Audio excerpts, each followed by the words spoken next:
Et société encore, on parle cette fois du pont devant relier la nouvelle cité de Nzengayong avec la cité rose et à dragage.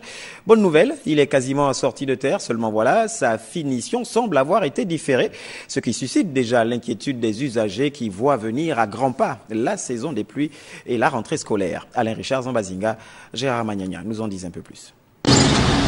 Ici, à la nouvelle cité de Nzengayong, à l'œil nu, l'ouvrage, un pont, semble être achevé.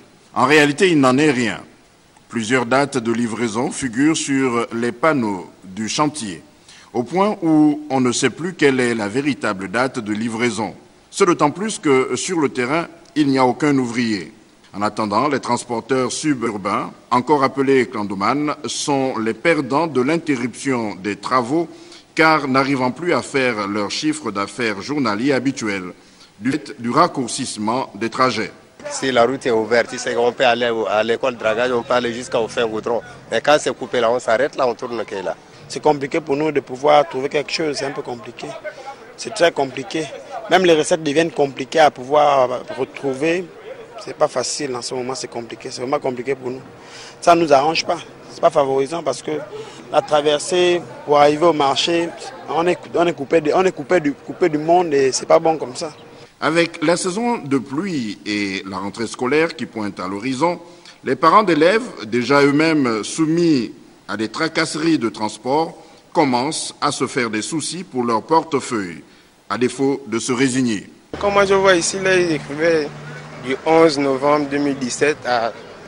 Ils disent 10 semaines, mais aujourd'hui on a déjà dépassé. Malheureusement, quand nous payons presque le quadruple de tout ça là. Au lieu de payer 200, on paye 200, ce qui fait 4 pour arriver à dragage. Nous qui avons les enfants à la case, si le pont ne se termine pas, ça va nous déranger pour le coût de vie. C'est le bruit, on va faire comment?